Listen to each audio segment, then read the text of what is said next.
As many of you know, Don Mathews is working on his Peter Pan project, as we talked about earlier this evening.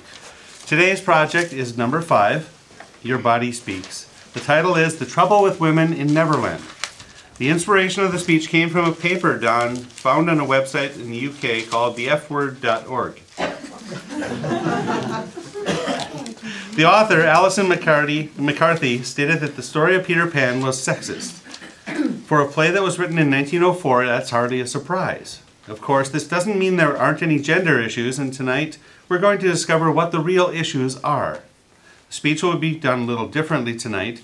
Rather than have one speech and then a rebuttal, we are going to do 2 speeches together. First, I'd like to bring up Don Mathews, who will be discussing the trouble with women in Neverland.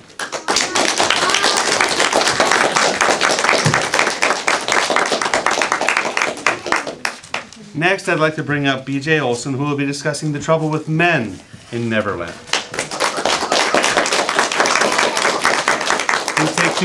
Each of you please take 2 steps back. Okay, are we ready? Now, come together, meet in the middle, and don't draw blood.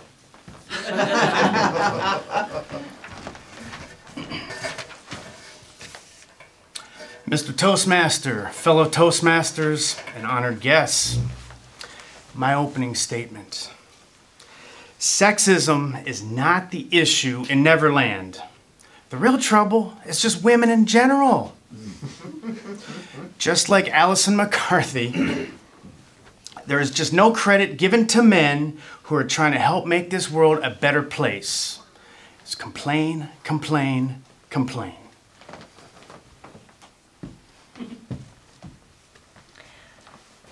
The play was written in 1904, a sexist era.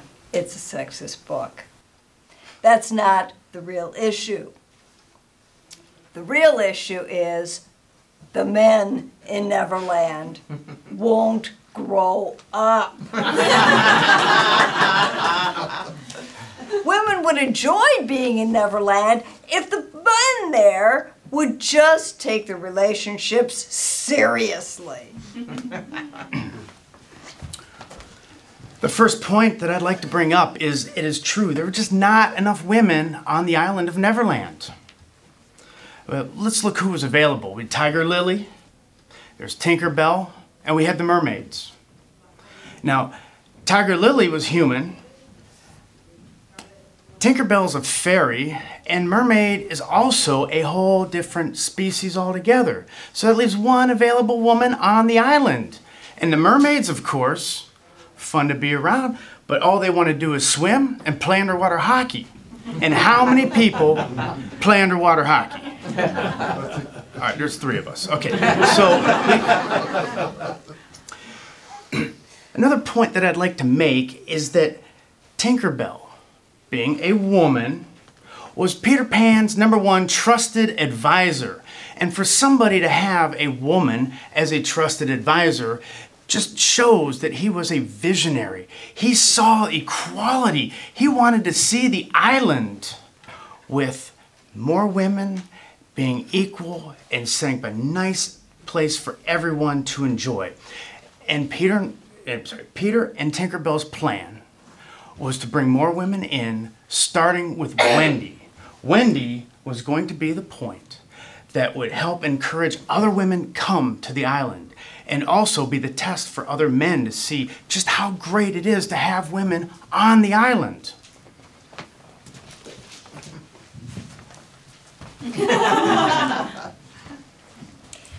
The real issue is Peter Pan and the Lost Boys needed to grow up.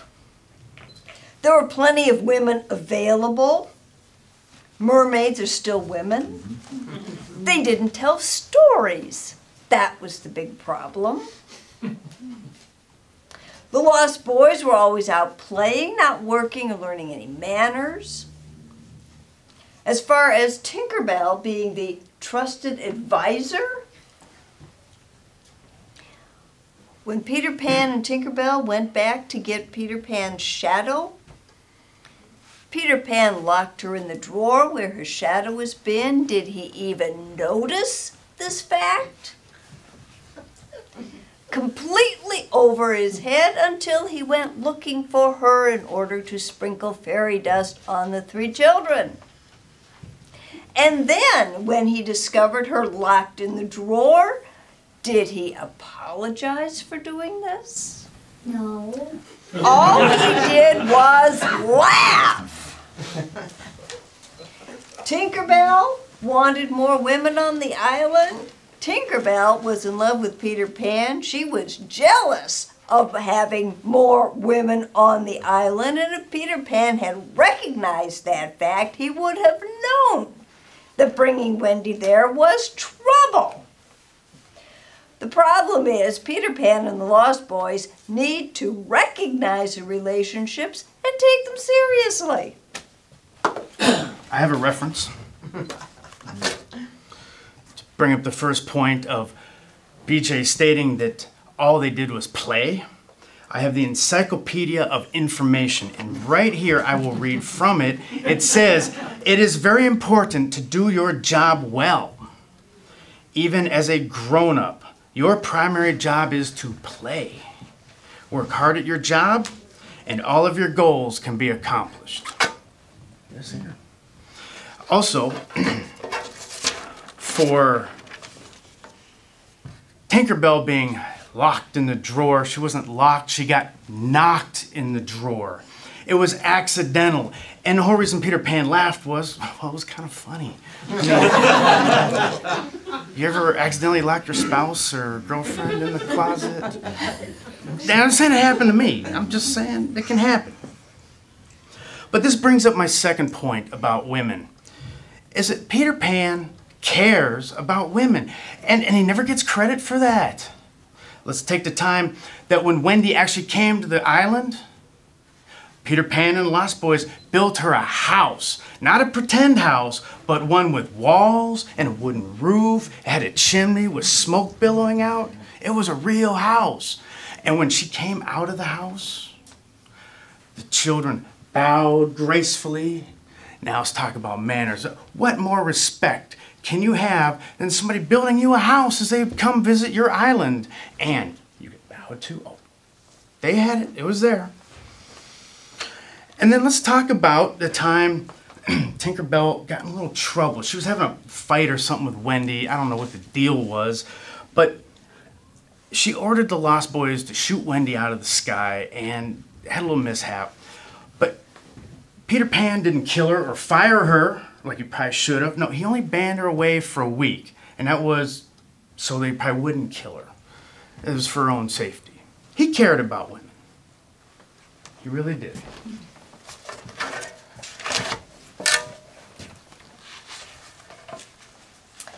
The Encyclopedia of Immaturity.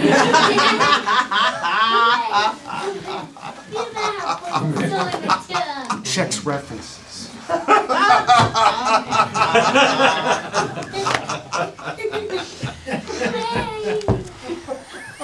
The Lost Boys only built Wendy a cardboard house, painted, because they shot her down in the first place.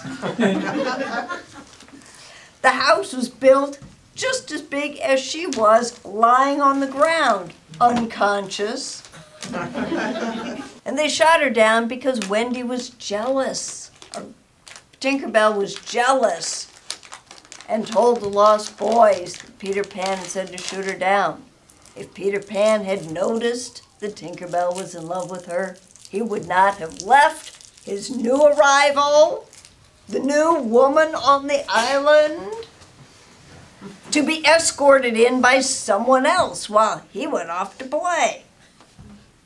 Work.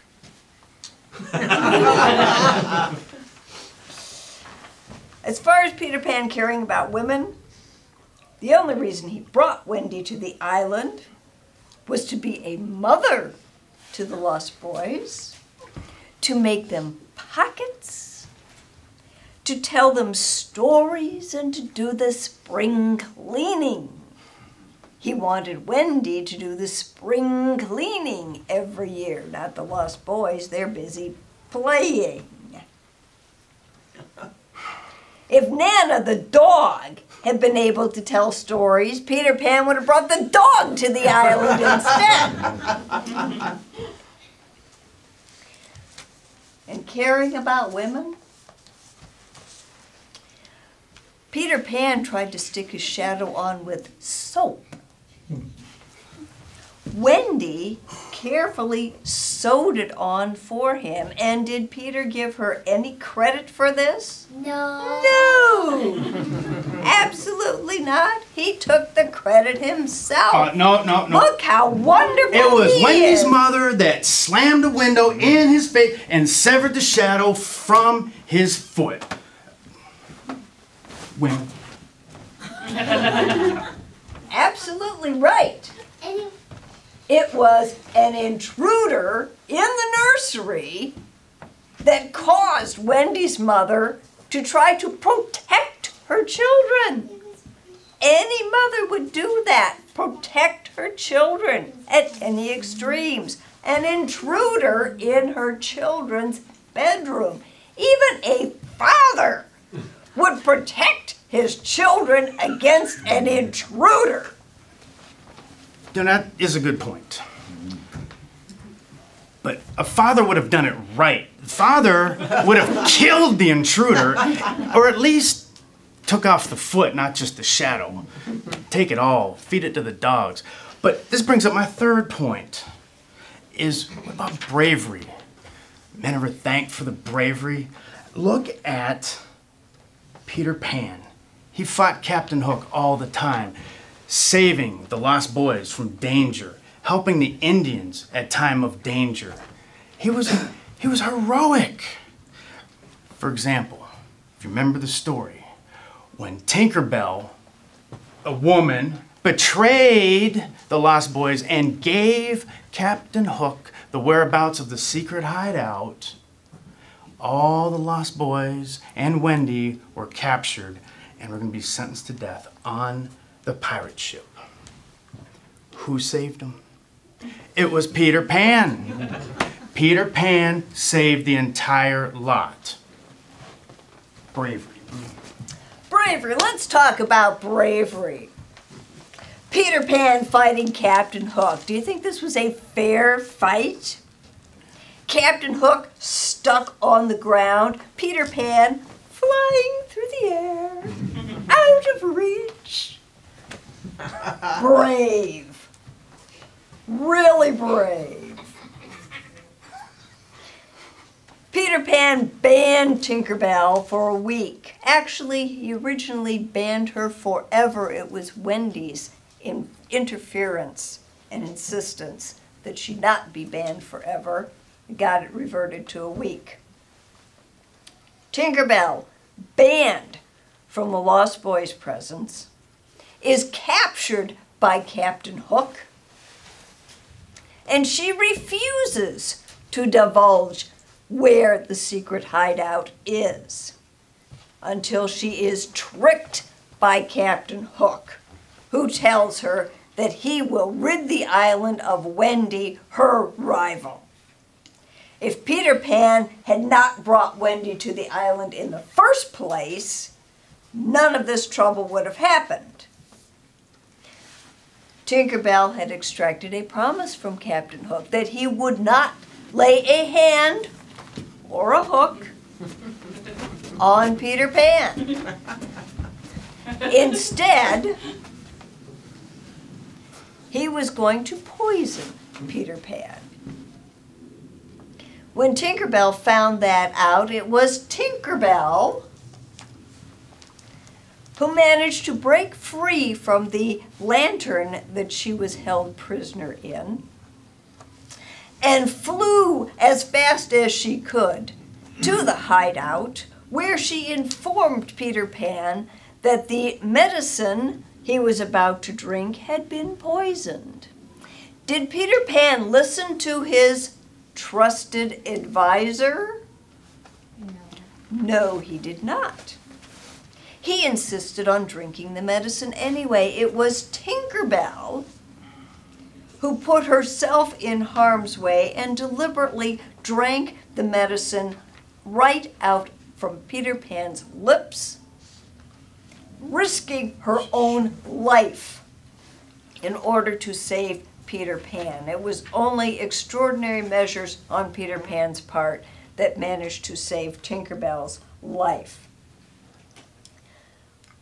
And on the pirate ship,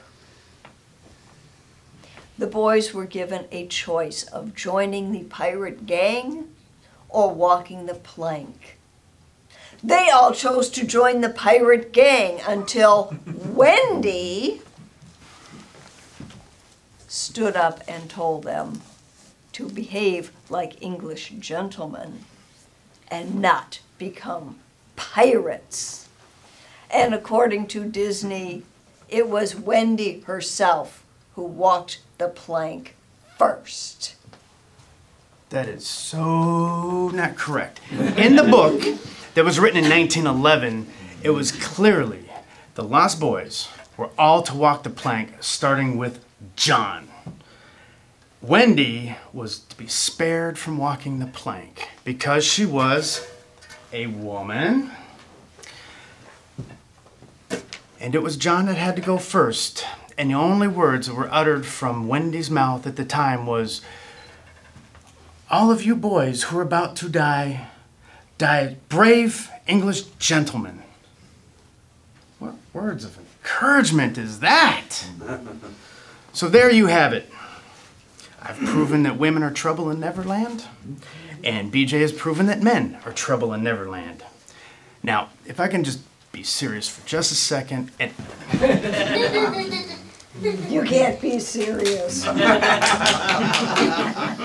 violence, violence. Peter Pan is a children's book. It's about children for children. It's fun. But children eventually need to grow up.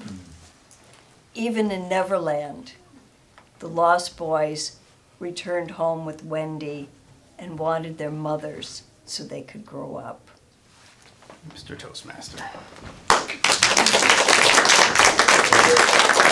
All right, you can take it. Good job. Thank you all. Thank you both.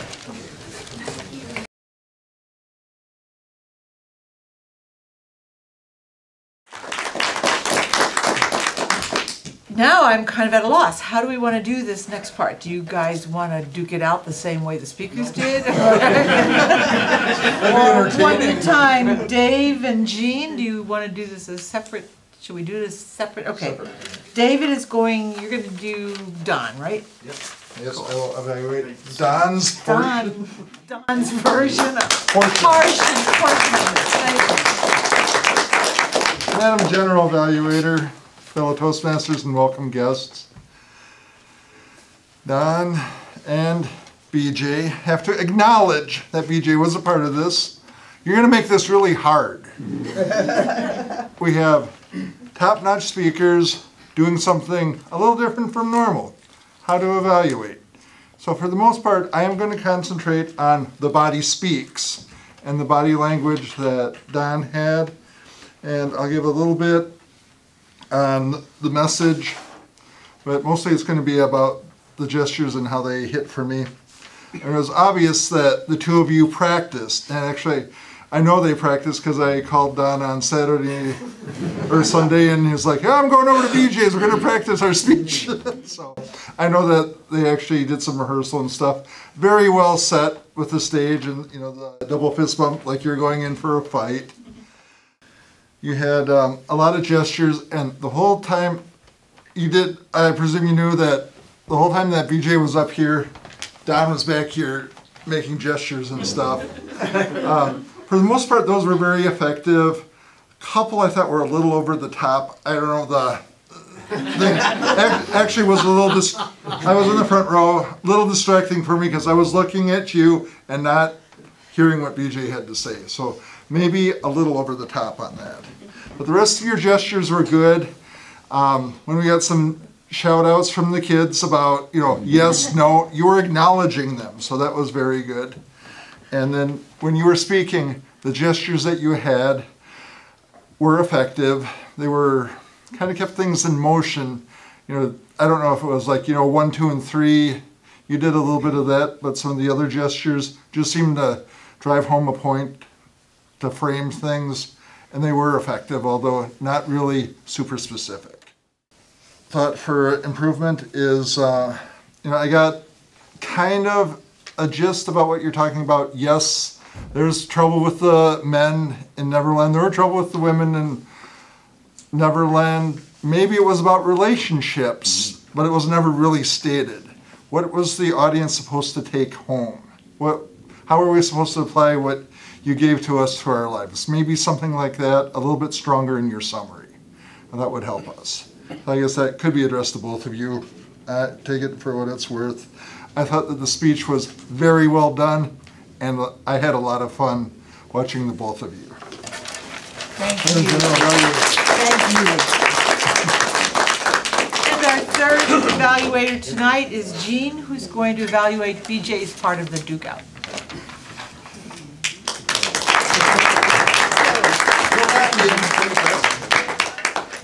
Well, Dave said it all. Well, BJ had the project resources for entertainment. And so how were we entertained? You could tell everybody was focused on you, except when Don was doing his little antics, of course. But we were laughing, we had a lot of fun, and I think that really showed that it was an entertaining speech, the way you did it. Now, you were giving a rebuttal to Don's comments. It was almost too easy. There's Don. If this was a prize fight, Don was leading with his chin. But you were very nice to him. You used some hyperbole in there and some expressions, but I thought you were gentle. There were so many opportunities that you could have gone on this, and you were very gentle. One of the things when we got into the story, how few women compared to the great number of men in the story, it reminded me of what we hear. I visit my son in Alaska a lot, and up there it's a similar type of thing. There's a lot of guys, very few women, and so they always are asking, why don't more women go up there? They say, well, the odds are good, but the goods are on. And that fits into this story very much also. One of the approaches you could have done is maybe do some research outside of the story. You could tell you were very familiar with both the book and the Disney movie, but you could have maybe gotten outside the story a little bit, into some psychology, some of the obvious male-female contrasts that would have been a little surprise to this story. Another thing you could have done is maybe speak as Tinkerbell, as Tiger Lily, as a rebuttal. Make it more of a one-sided. Instead of talking about they, talk about I saw this, I saw you do this, or this is my impression. So those are some things you could have done. You had very good facial expression. I liked the audience participation. I don't know if you expected that or not, but the timing was very good. You went right with it. You had a nice tie-in between the beginning and the ending about growing up. And hopefully most guys feel that we don't really need to grow up. So we hear it too much from the women, right? But it was fun to hear it again. Thank you. Wow. I just have to say that I'm glad I wasn't evaluating tonight, because I don't know what I would have said you could do to improve any of that. So, good work.